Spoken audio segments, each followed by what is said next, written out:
Stephen Cook's with me in Washington, Senior Fellow for Middle Eastern Studies at the Council on Foreign Relations.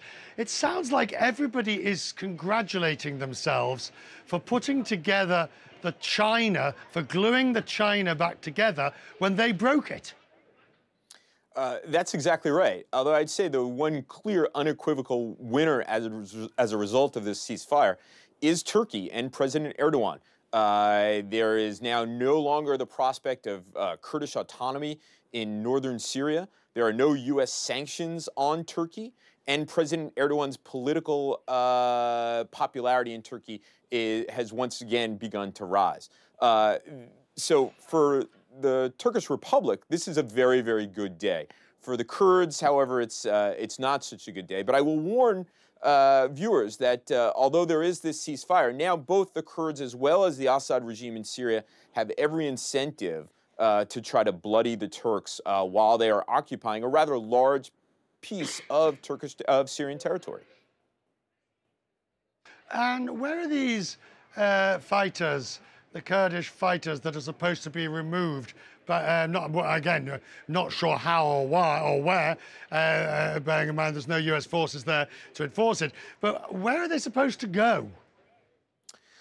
Well, this is a question that isn't raised by the deal. Where do the YPG fighters, which is part of the Syrian Democratic Forces, which had been fighting the Islamic State alongside of Americans, where will they go? The YPG has made a deal with the Assad regime for support. So ostensibly, they'll move beyond this safe zone that Turkey is creating, or safe for Turkey zone, as it should be called. They'll move beyond that. But one supposes that they will try to harass and wage a guerrilla campaign against occupying Turkish forces. And from Turkey's point of view, have they now gained or grabbed all the territory they want, so that after the 5 days ceasefire, they don't need to prosecute any further down south? Well, we'll have to see precisely what happens after this 5-day period. If hostilities continue, or if the Turkish military determines that there are threats, one can imagine that the Turks will continue to prosecute their military campaign. But right now, it seems as if this is a good place for the Turks to stop. They've gotten everything that they've wanted from the United States.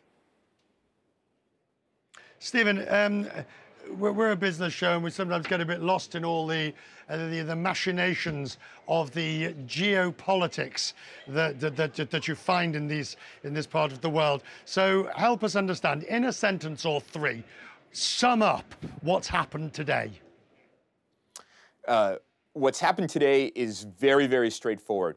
The Vice President of the United States told the Turkish leader, we need some sort of agreement, otherwise the U.S. Congress is going to impose very harsh sanctions on Turkey that are going to be very hard to undo. Let's work out a deal.